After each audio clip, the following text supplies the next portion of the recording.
എക്കാലത്തുമുള്ള നമ്മുടെ ചിന്തയും ചർച്ചയുമാണ് സ്വാതന്ത്ര്യം. നമുക്കെന്താ സ്വാതന്ത്ര്യമില്ലേ? നമുക്കൊന്ന് ചെറിയ ഭാരത സ്വാതന്ത്ര്യത്തിൽ നിന്ന് തന്നെ ചിന്തിക്കാം. 1947 ഓഗസ്റ്റ് 15 ഇന്ത്യ സ്വതന്ത്രമായി എന്ന് പറഞ്ഞ യഥാർത്ഥത്തിൽ എന്താ?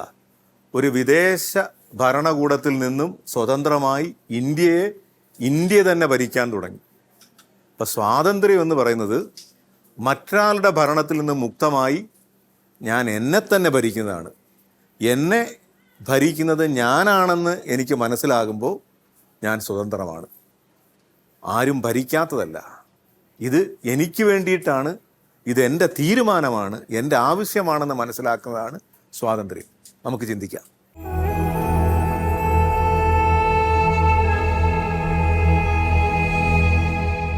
അച്ചോ, പള്ളിയിൽ പോകാനും പ്രാർത്ഥിക്കാനും ഒക്കെ മാതാപിതാക്കൾ നിരന്തരം നിർബന്ധിക്കാറുണ്ട്. ഇത് ഇത്രയും നിർബന്ധിച്ച് ചെയ്യേണ്ട കാര്യങ്ങളാണോ? എല്ലാവരും ഇങ്ങനെ സ്വതന്ത്രമായിട്ട് അവർക്ക് ഇഷ്ടമുള്ള കാര്യങ്ങളൊക്കെ ചെയ്ത് അവർക്കിഷ്ടമുള്ള വഴിയിലൂടെ പോകാനാണ് ആഗ്രഹിക്കുന്നത്. അവിടെയാണ് നമ്മുടെ ഈ ചോദ്യത്തിൻ്റെ ഒരു പ്രസക്തി വരുന്നത്.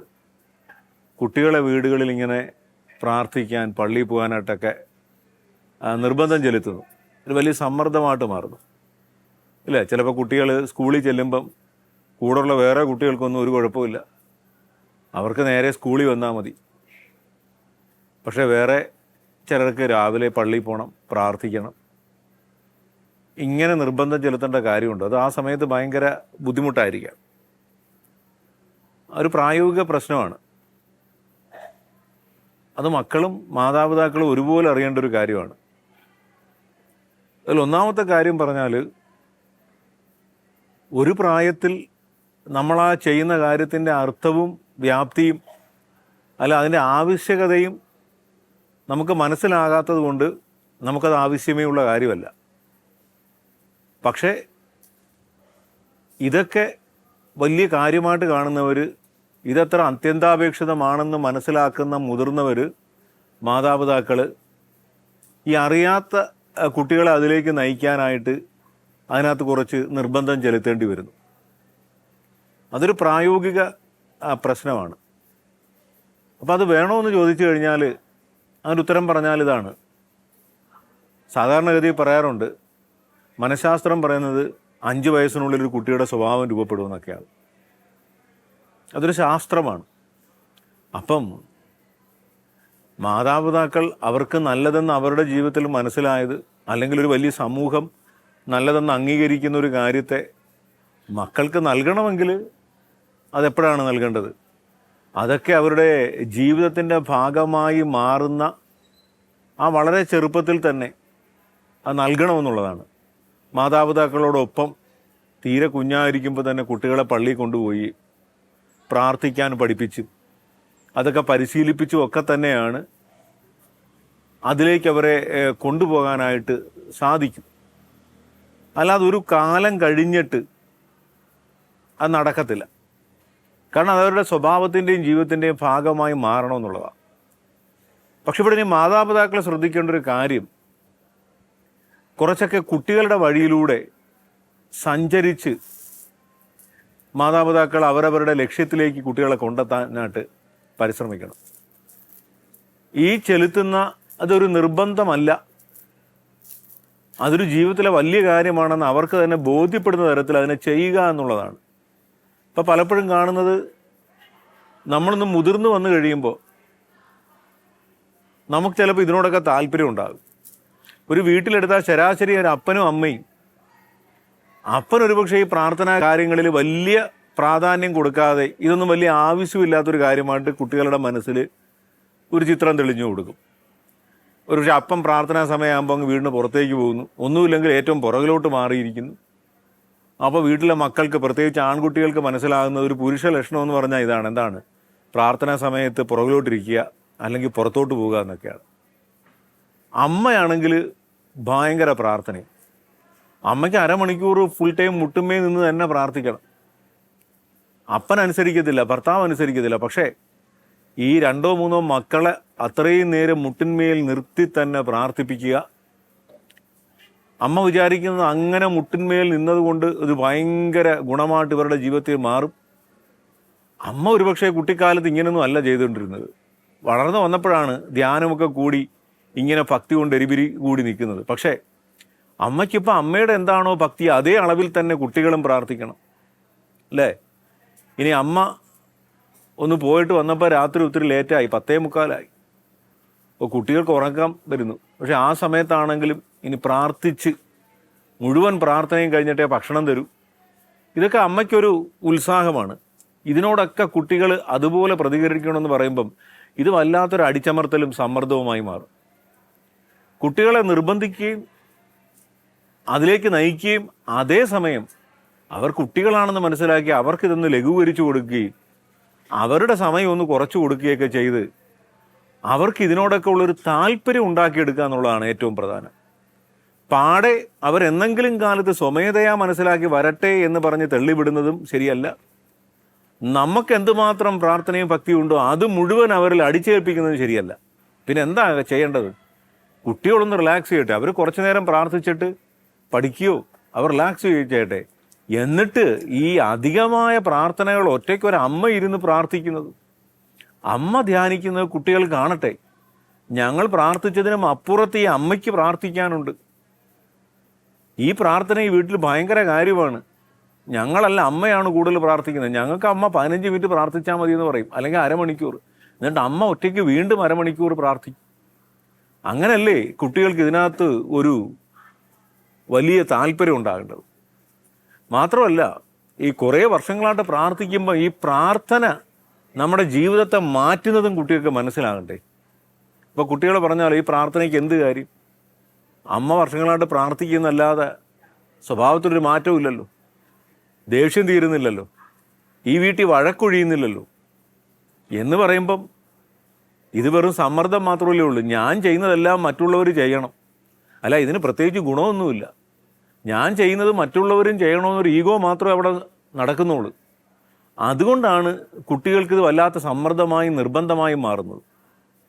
ഒരു നല്ല കാര്യമാണ് ചെയ്യുന്നത്, നമുക്കും കുടുംബത്തിനും മക്കൾക്കും ഒക്കെ നല്ല കാര്യമാണ് സംഭവിക്കുന്നതെന്ന് നമുക്ക് ഉറപ്പുണ്ടെങ്കിൽ നമ്മുടെ ജീവിതത്തെ മാറ്റുന്നു, നമ്മുടെ സ്വഭാവത്തെ മാറ്റുന്നു. ഇത് ദൈവത്തോട് ചേർന്നിരിക്കുക എന്നുള്ളത് നമുക്ക് ആനന്ദകരമായ കാര്യമാണ്. കുട്ടികൾ അതിലേക്ക് വരണം. എങ്കിലും നിങ്ങൾക്കതിൻ്റെ കാര്യം അറിയാത്തതുകൊണ്ട് അല്പസമയം നിങ്ങൾ ചെയ്യുക, ബാക്കി അപ്പൻ ചെയ്തോളാം, അമ്മ പ്രാർത്ഥിച്ചോളാം. ഏതെങ്കിലും അപ്പന്മാർ മക്കളെ ഇങ്ങനെ പ്രാർത്ഥിക്കാൻ നിർബന്ധിക്കുന്നതിനപ്പുറം ഒറ്റയ്ക്ക് കഥകടച്ച് മുറിയിലിരുന്ന് പ്രാർത്ഥിക്കുന്നത് മക്കൾ കണ്ടിട്ടുണ്ടാകൂ.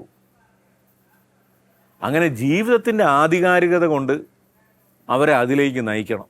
അപ്പം ഇങ്ങനെ പ്രാർത്ഥിക്കാൻ നിർബന്ധിക്കുന്നത് ശരിയാണോ എന്ന് ചോദിച്ചാൽ ശരിയാണ്, അങ്ങനെ നിർബന്ധിക്കേണ്ടതാണ്. പക്ഷെ ആ നിർബന്ധം എങ്ങനെയാണ് എന്നുള്ളത് മാതാപിതാക്കളും കൂടെ നിശ്ചയിക്കുക. അതാണ് അതിൽ നമുക്ക് പറയാനുള്ളത്. എന്തൊക്കെ പറഞ്ഞാലും പ്രാർത്ഥിക്കാനും പള്ളിയിൽ പോകാനുമൊക്കെ ഇങ്ങനെ നിർബന്ധിക്കുമ്പോൾ അത് ചെറിയ തോതിലാണെങ്കിലും വലിയ തോതിലാണെങ്കിലും നിർബന്ധം തന്നെയാണല്ലോ. അപ്പോൾ നമുക്ക് ശരിക്കും നമ്മുടെ ഇഷ്ടത്തിന് ജീവിക്കാനുള്ള സ്വാതന്ത്ര്യമില്ലേ? ഈ സ്വാതന്ത്ര്യവും നമ്മുടെ വ്യക്തിപരമായ ഇഷ്ടത്തിനനുസരിച്ച് ജീവിക്കാനുള്ളൊരു സ്വാതന്ത്ര്യവും മറ്റുള്ളവർ അവരുടെ ഇഷ്ടത്തിനനുസരിച്ച് അവരുടെ വഴിയെ സഞ്ചരിക്കാൻ നമ്മളെ നിർബന്ധിക്കുന്നത് തമ്മിലുള്ളൊരു സംഘർഷമാണ് നമ്മുടെ ചോദ്യത്തിലുള്ളത്.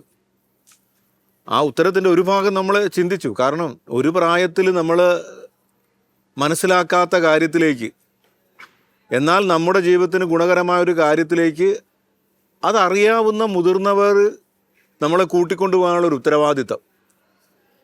അതിപ്പോൾ നമ്മളെപ്പോഴും അത് പ്രാർത്ഥനയുടെയും പള്ളി പോക്കിൻ്റെയും കാര്യത്തിൽ ഇടുന്നു എന്ന് മാത്രമേ ഉള്ളൂ. പക്ഷേ എല്ലാ കാര്യത്തിലും ഇതാ, നിങ്ങൾ സ്കൂളിൽ പോകുന്നു, കോളേജിൽ പോകുന്നു, എന്തെങ്കിലും നിർബന്ധമില്ലാതെ ആരെങ്കിലും 2 അക്ഷരം പഠിക്കുമോ? എത്ര നിർബന്ധിച്ചാണ് നമ്മളൊരു കുട്ടിയെ അക്ഷരത്തിനിരുത്തുന്നത് കണ്ടിട്ടില്ലേ? ആ കുട്ടി കരഞ്ഞ് അല്ലേ, നമ്മൾ പാത്രത്തിൽ അരി വിതറി അതിനകത്തൂടെ ABCD ഈശോ മറിയ ഔസേപ്പൊക്കെ എന്ന് എഴുതാനൊക്കെ പഠിപ്പിക്കുമ്പോൾ ഈ കുഞ്ഞ് കരയുന്ന കരച്ചിലെന്താണ്? എത്ര നേരം അപ്പനും അമ്മയും കൊച്ചിനെ കളിപ്പിച്ച്, അല്ലെ ഇത് എഴുതിക്കാനിരിക്കുന്ന അച്ഛൻ കുഞ്ഞിനെ കളിപ്പിച്ച് അവസാനം ഒരു നിവൃത്തിയില്ലാതെ പറയും, അച്ഛാ അങ്ങ് എഴുതിക്കച്ചാ. അപ്പം കൊച്ചിൻ്റെ കൈ പിടിച്ചിരും, അച്ഛാ പിടിക്ക് എഴുതിക്ക, അല്ലെങ്കിൽ നടക്കത്തില്ല. അപ്പോൾ ആദ്യത്തെ അക്ഷരം എഴുതിയപ്പം വല്ലാത്ത നിലവിളിയോടുകൂടിയാണ് ഈ കുഞ്ഞ് എഴുതിയത് എന്ന് കരുതി നമ്മളത് എഴുതിക്കാതിരിക്കുമോ? കാരണം എന്താ? ഈ നിർബന്ധത്തിൽ നിന്നേ കാര്യങ്ങൾ തുടങ്ങാൻ പറ്റൂ. അത് ജീവിതത്തിൻ്റെ ഒരു അവസ്ഥ അതാണ്. ആ അക്ഷരം എഴുതിയത് തുടങ്ങി LKG പോയിരുന്ന് പഠിക്കുമ്പോൾ പഠിപ്പിക്കാനായിട്ട് മറ്റുള്ളവർ കഷ്ടപ്പെടുന്നു, അത് പഠിക്കാൻ നിർബന്ധിപ്പിക്കുന്നു, ഇരട്ട വരയിൽ എഴുതാൻ, 4 വരയിട്ട ബുക്കിൽ എഴുതാൻ. അപ്പം എന്ത് സ്വാതന്ത്ര്യമാണ്? നമുക്കൊരു വെള്ള പേപ്പറിനകത്ത് മൊത്തത്തിലങ്ങ് എഴുതിക്കൂടെ? ഈ എഴുതുമ്പം ഒരു വെള്ള പേപ്പർ എടുത്ത് വെച്ചിട്ട് ഇഷ്ടമുള്ളതാണെങ്കിൽ എഴുതിക്കൂടെ? അപ്പോഴാണ് ടീച്ചർ പറയുന്നത് ഇരട്ട വരയ്ക്കകത്ത് എഴുതിക്കൊണ്ട് വരണം, അതിനകത്ത് നിർത്തണം. പുറത്തോട്ട് കടന്നപ്പോൾ വഴക്ക് പറഞ്ഞ് അതിനകത്ത് നിർത്തി എഴുതണം, അല്ലേ? ഇംഗ്ലീഷ് 4 ലൈൻ ബുക്ക് വാങ്ങിക്കാൻ പറഞ്ഞു. അങ്ങനെ ഇരട്ട വരയിലും 4 വരയിലുമൊക്കെ എഴുതി അവസാനം വരയില്ലാത്ത ബുക്കിലൂടെ വളയാതെ എഴുതാൻ നമ്മൾ പഠിച്ചില്ലേ? അപ്പം നമ്മുടെ സ്വാതന്ത്ര്യം നിൽക്കുമ്പോൾ തന്നെ പലരുടെയും നിർബന്ധമാണ് വളയാതെ നേരെയുള്ള വഴി കൂടെ നമ്മൾ പോകാനായിട്ട് നമ്മൾ പഠിച്ചത്. അപ്പോൾ നമ്മൾ പല ചോദ്യങ്ങളൊക്കെ ചോദിക്കും. അതാണോ നേരെയുള്ള വഴി? വളഞ്ഞ വഴിയാണെങ്കിലോ നേരെയുള്ള വഴി? അങ്ങനെയൊക്കെ സാങ്കല്പികമായിട്ട് ചോദിക്കാമെങ്കിലും നമുക്കെപ്പോഴും കാര്യങ്ങൾ മനസ്സിലാക്കേണ്ടത് ഒരു പ്രായോഗിക ലോകത്തിൻ്റെ പശ്ചാത്തലത്തിൽ നിന്നാണ്. ഒരു കാൽപ്പനികമായ സാങ്കല്പികമായ ലോകത്തിൽ നിന്ന് ചോദിക്കാവുന്നൊരു ചോദ്യം, ആ ചോദ്യത്തിന് സാങ്കല്പികമായൊരു ഉത്തരം ഉണ്ടാകും. പക്ഷേ അതേ ചോദ്യം ഒരു പ്രായോഗികമായ തലത്തിലേക്ക് ഇറക്കുമ്പോൾ അതിന് നമുക്ക് മറ്റു തരത്തിൽ ചിന്തിക്കേണ്ടി വരും. എല്ലാവർക്കും ഇടമുള്ള ലോകത്തിൽ, സകല പക്ഷിമൃഗാദികൾക്കും മനുഷ്യജാലങ്ങൾക്കും എല്ലാം ഇടമുള്ള ലോകത്തിൽ, എല്ലാവർക്കും അവരവരുടെ ഇഷ്ടങ്ങളുടെ പൂർണ്ണതയിലേക്ക് ചിലപ്പോൾ പോകാൻ പറ്റാത്തൊരു ലോകമാണ്. അവിടെ സ്വാതന്ത്ര്യം എന്താണ്, അല്ലേ? ഇപ്പം നമ്മൾ ശരിക്കും അപ്പോൾ ചിന്തിക്കേണ്ടത് എന്താണ് സ്വാതന്ത്ര്യം എന്നുള്ളതാണ്. ഞങ്ങൾക്ക് സ്വാതന്ത്ര്യമില്ലേ? ഒറ്റ വരി പറയാം, തീർച്ചയായിട്ടും സ്വാതന്ത്ര്യമുണ്ട്. ബൈബിളും പറയുന്നത് നിങ്ങളെ വിളിച്ചിരിക്കുന്നത് സ്വാതന്ത്ര്യത്തിലേക്കാണ്. എല്ലാവരും ആഗ്രഹിക്കുന്ന സ്വാതന്ത്ര്യമാണ്. എല്ലാവർക്കും സ്വാതന്ത്ര്യമുണ്ട്. പക്ഷേ പ്രശ്നം ഈ സ്വാതന്ത്ര്യം എന്താണെന്നുള്ളതാണ്. ഒരു കാട്ടിലെ സിംഹം വലിയ ഉച്ചത്തിൽ ഗർജിച്ച് രാജാവിനെ കണക്ക് പാറപ്പുറത്ത് കയറി നിൽക്കുക. ഇങ്ങനെ ഗർജിച്ച് തല ഉയർത്തിയപ്പോൾ കാണാം ഒരു പക്ഷി മുകളിൽ കൂടെ പറന്നു പോകുന്നു. അപ്പോൾ ഈ സിംഹം ആഗ്രഹിക്കുകയാണ്, എനിക്ക് ഈ പക്ഷിയെപ്പോലൊന്ന് പറക്കാൻ പറ്റിയെങ്കിലും. അതിനുള്ള സ്വാതന്ത്ര്യം എനിക്കില്ലേ? ഇല്ല. പറക്കുന്ന പക്ഷിയെ ആഗ്രഹിക്കുകയാണ്, ഈ സിംഹത്തെപ്പോലെ ഗർജിച്ച് കാട് വിറപ്പിച്ച് ഈ കാടിനെ ഭരിക്കാനുള്ളൊരു സ്വാതന്ത്ര്യം എനിക്കില്ലേ? ഇല്ല. ഈ സ്വാതന്ത്ര്യം എന്ന് പറഞ്ഞാൽ ഈ ചരട് പൊട്ടിയ പട്ടം പോലെ നമുക്കിങ്ങനെ എല്ലായിടത്തേക്കും പാറി എത്താനുള്ള ഒരു അതിരുകളില്ലാത്തൊരു യാത്രയല്ല സ്വാതന്ത്ര്യം എന്ന് പറയുന്നത്. ആ വാക്ക് നമുക്കങ്ങനെ ഒരു വല്ലാത്തൊരു നിയന്ത്രണത്തിന് അതീതമായ ഒരു യാത്രയെക്കുറിച്ചുള്ള സങ്കല്പം തരും. ചെറിയൊരു കഥ പറയാം, അല്ലേ? നമ്മൾ പറയുന്നത് രാമായണത്തിൽ നിന്ന് കേൾക്കാറുള്ളതാണ്. സീതയും രാമനും ലക്ഷ്മണനും കൂടെ ഒക്കെ കാട്ടിൽ പോയ കാര്യം പറയും. ഒരു മാൻ ഇങ്ങനെ തട്ടിച്ചും വെട്ടിച്ചു പോയി. രാമൻ ഈ മാനെ പിടിക്കാൻ പോയിട്ട് അങ്ങ് ദൂരെ നിന്നൊരു നിലവിളി കേൾക്കുക. അപ്പം സീത പറയുന്നത് ലക്ഷ്മണനോട്, രാമൻ എന്തോ അപകടം പറ്റി, വേഗം രക്ഷിക്കാൻ. എന്നാൽ ലക്ഷ്മണൻ പറയുന്നില്ല, ഇതിലെന്തോ ചതിയുണ്ട്. പക്ഷെ സീതയുടെ നിർബന്ധത്തിന് വഴങ്ങി ലക്ഷ്മണൻ പോകാൻ നേരത്ത് സീതയ്ക്ക് മുമ്പിൽ ഒരു വര വരയ്ക്കുകയാണ്. അത് ലക്ഷ്മണരേഖയെന്ന് പറയും. എന്നിട്ട് പറയും, ഈ വര മുറിച്ച് കടക്കരുത്. ഇപ്പം നമ്മൾ ചോദിക്കുക, ഈ സീത സത്യത്തിൽ സ്വതന്ത്രയാണോ? കാരണം ആ സീതയ്ക്ക് മുമ്പിൽ ഒരു വര കിടപ്പുണ്ട്. എന്നിട്ട് ഈ വര മുറിച്ച് കടക്കരുതെന്നൊരു കൽപ്പന കൊടുത്തിരിക്കുക. ഇവിടെയാണ് നമ്മൾ പറയുന്നത് സ്വാതന്ത്ര്യം നഷ്ടപ്പെട്ടു. ഇനി അടുത്ത സീൻ എന്താണ്? രാവണൻ ഭിക്ഷുവിൻ്റെ രൂപത്തിൽ വരുന്നു. സീത ഈ വര മുറിച്ച് കടക്കുന്നു. രാവണൻ സീതയെ തട്ടിക്കൊണ്ടുപോകുന്നു. ഇപ്പോൾ സീത സ്വതന്ത്രയാണോ എന്ന് ചോദിച്ചാൽ അതുമല്ല. അപ്പം ഈ വരയ്ക്കുള്ളിൽ ആണോ സ്വാതന്ത്ര്യം? അവിടെ നമ്മൾ മനസ്സിലാക്കേണ്ടത് ഈ വര മുറിച്ച് കടക്കരുത് എന്ന് പറഞ്ഞു. പക്ഷേ ഈ വര മുറിച്ച് കടക്കാൻ കഴിയുകയില്ല എന്നല്ല അതിൻ്റെ അർത്ഥം. അത് വര മുറിച്ച് കടക്കരുത്, അത് നിനക്ക് നല്ലതല്ല. നിനക്ക് മുമ്പിൽ ഒരു ലക്ഷ്മണ രേഖയുണ്ട്. ഈ കഥയിൽ സ്ത്രീയുടെ മുമ്പിലാണ് ഈ വര. അതുകൊണ്ട് നമ്മൾ പറഞ്ഞു. പക്ഷേ ഒരു പുരുഷൻ്റെ മുമ്പിൽ, ഒരു പക്ഷിയുടെ മുമ്പിൽ, ഒരു മൃഗത്തിൻ്റെ മുമ്പിൽ, എല്ലാ ജീവജാലങ്ങളുടെ മുമ്പിൽ ഏതെങ്കിലുമൊക്കെ തരത്തിലൊരു വരയുണ്ട്. ഈ പരിധി സ്വമേധയാ അംഗീകരിക്കുന്ന മനസ്സിൻ്റെ വിശാലതയാണ് സ്വാതന്ത്ര്യം എന്ന് പറയുന്നത്. പരിധി അംഗീകരിക്കാനുള്ള കഴിവ്, അല്ലാതെ പരിധി വിട്ട സാഹചര്യമല്ല. ഉദാഹരണം, നിങ്ങൾക്കൊരു റോഡിൽ കൂടെ വാഹനം ഓടിക്കണമെങ്കിൽ ആ വാഹനം ഓടിക്കാനുള്ളൊരു സ്വാതന്ത്ര്യം നിങ്ങൾക്ക് തരുന്നതാണ് ലൈസൻസ്. പൊതുനിരത്തിൽ കൂടെ വാഹനം ഓടിക്കണമെങ്കിൽ നിങ്ങൾ ലേണേഴ്സ് പാസ്സാകണം, ആദ്യം റിട്ടൺ പരീക്ഷ പാസ്സാകണം, പ്രാക്ടിക്കൽ ടെസ്റ്റ് പാസ്സാകണം. അപ്പോൾ അതെല്ലാം പാസ്സായി കഴിയുമ്പോൾ നിങ്ങൾക്ക് ലൈസൻസ് തരും. റോഡിൽ കൂടെ വണ്ടി ഓടിച്ചു പോകുമ്പം ഒരു പോലീസുകാരൻ കൈ കാണിച്ചിട്ട് നിനക്കിതിനുള്ള സ്വാതന്ത്ര്യം ഉണ്ടോ എന്ന് അറിയാനായിട്ട് ലൈസൻസ് കാണിക്കാൻ പറയും. അപ്പം നിനക്ക് ലൈസൻസ് കാണിച്ച് വാഹനം ഓടിക്കാനുള്ള സ്വാതന്ത്ര്യമാണ് ലൈസൻസ്. പക്ഷേ ഈ റോഡ് നിറച്ച് വരയും കുറിയുക, അറിയാമല്ലോ. റോഡിൽ പല സൈസ് വരകളുണ്ട്. മഞ്ഞ വരയുണ്ട്, വെള്ള വരയുണ്ട്, സീബ്ര ലൈനുണ്ട്. ഈ വരയും കുറിയുമൊക്കെ ഇട്ട് ഈ റോഡിൽ കൂടെ ഇതൊക്കെ മനസ്സിലാക്കി നിനക്ക് നിൻ്റെ സൈഡിൽ കൂടെ സിഗ്നലുകൾ നോക്കി ചുമപ്പ് വീഴുമ്പം വണ്ടി നിർത്തി, പച്ച വീഴുമ്പം ഓടിച്ച് എന്തുമാത്രം നിയമത്തിന് വിധേയമായിട്ട് വണ്ടി ഓടിക്കാമെന്നുള്ളതാണ് വാഹനം ഓടിക്കാനുള്ള സ്വാതന്ത്ര്യം. അല്ലാതെ നാഷണൽ ഹൈവേയിൽ ബൈക്ക് കൊണ്ടിട്ട് വട്ടം കറക്കിയിട്ട് ആൾക്കാരെല്ലാം ചുറ്റും കൂടി എന്ന് ചോദിക്കുമ്പോൾ ലൈസൻസ് എടുത്ത് പൊക്കി കാണിച്ചിട്ട് കാര്യമുണ്ടോ? ഈ ലൈസൻസ് നമുക്ക് തന്നിരിക്കുന്നത് പോലെ നമുക്കൊരു സ്വാതന്ത്ര്യമുണ്ട്. നമുക്ക് സ്വതന്ത്രമായിട്ട് ഈ ലോകത്തെവിടെയും സഞ്ചരിക്കണം, നമുക്കിഷ്ടമുള്ളത് ചെയ്യണം. പക്ഷേ എല്ലാവരും സഞ്ചരിക്കുന്ന ലോകത്ത്, എല്ലാവർക്കും എല്ലാം ആവശ്യമായിരിക്കുന്ന ലോകത്ത് നമുക്ക് നമ്മളെ തന്നെ സംരക്ഷിക്കണമെങ്കിൽ ഓരോ വ്യക്തിയുടെയും ജീവിതത്തിൽ ചുറ്റുമുള്ള സ്വാതന്ത്ര്യത്തിൻ്റെ വര മനസ്സിലാക്കണം. ഒരു സാമ്പത്തിക സ്വാതന്ത്ര്യം, ഒരാൾക്ക് വെറും 10,000 രൂപയുടെ വരുമാനമേ ഉള്ളൂ. നമുക്ക് സാങ്കല്പികമായിട്ട് ചിന്തിക്കാം, അങ്ങനൊരു കാലമുണ്ടാകട്ടെ എന്ന് ആഗ്രഹിക്കാം. എല്ലാവർക്കും ആഗ്രഹിക്കുന്ന സമ്പത്ത് കയ്യിലുണ്ടാകുക, അയാൾക്ക് ആഗ്രഹിക്കുന്ന ഭക്ഷണം കഴിക്കാൻ പറ്റുക, ആഗ്രഹിക്കുന്നിടത്ത് വിമാനത്തിൽ കയറി വിദേശ രാജ്യങ്ങൾ സഞ്ചരിക്കാൻ പറ്റുക, നല്ല കാര്യം. അങ്ങനൊരു കാലം ഉണ്ടാകട്ടെ. പക്ഷെ പ്രായോഗികമായി സാമ്പത്തിക സ്വാതന്ത്ര്യം അത്ര ലഭിച്ചിട്ടില്ലാത്ത ഒരാൾ അയാളുടെ പരിധി മനസ്സിലാക്കി ജീവിക്കുമ്പോഴാണ് അയാളുടെ കുടുംബം സുരക്ഷിതമാകുന്നത്. അപ്പോൾ നമ്മൾ പരിധിയെ ഇഷ്ടപ്പെടുക എന്നുള്ളതല്ല, സ്വാതന്ത്ര്യത്തെ ഇഷ്ടപ്പെടുക. പക്ഷേ ആ സ്വാതന്ത്ര്യത്തിലെ വരകൾ മനസ്സിലാക്കുക. എന്താണ് ദൈവകൽപ്പനകൾ? ദൈവമക്കളുടെ സ്വാതന്ത്ര്യം എന്നാണ് പറയുന്നത്. എന്ന് പറഞ്ഞാൽ ദൈവത്തിൻ്റെ കൽപ്പനകൾ അനുസരിച്ച് ജീവിക്കുമ്പം ആ ദൈവത്തെ അനുഭവിച്ച് അതിൽ ആനന്ദം കണ്ടെത്തി ജീവിക്കാൻ പറ്റുന്നത്, അതാണ് ആ മനസ്സ് സ്വാതന്ത്ര്യമാണ്. അപ്പോൾ ഇവിടെ ഏറ്റവും പ്രധാന സ്വാതന്ത്ര്യം എന്ന് പറയുന്ന വിഷയത്തിൽ അതിൻ്റെ സാങ്കല്പികമായ തലവും പ്രായോഗികമായ തലവും മനസ്സിലാക്കി നമ്മളതിനെ രൂപപ്പെടുത്തുക എന്നുള്ളതാണ്.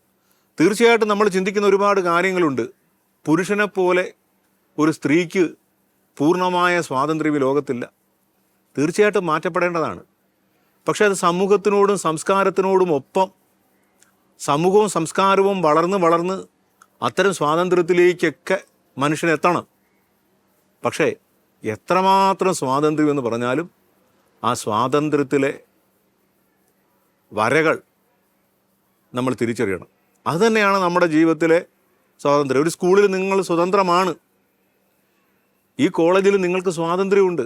പക്ഷേ ഈ കോളേജ് നല്ലപോലെ നടക്കാൻ ചിലപ്പോൾ നിങ്ങൾ മൊബൈൽ കൊണ്ടുവരണ്ടെന്ന് പറയും.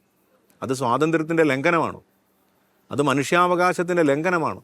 അല്ല, നിങ്ങളുടെ ജീവിതത്തിൻ്റെ സ്വാതന്ത്ര്യത്തിലെ വരകളാണ്, അല്ലാതെ ഒരു ജയിലല്ല. അതിനെ അങ്ങനെ മനസ്സിലാക്കുമ്പോൾ, നമുക്ക് അതിനെ അങ്ങനെ ഉൾക്കൊള്ളുമ്പോൾ നമ്മുടെ ഹൃദയം അനുഭവിക്കുന്നതാണ് സ്വാതന്ത്ര്യം.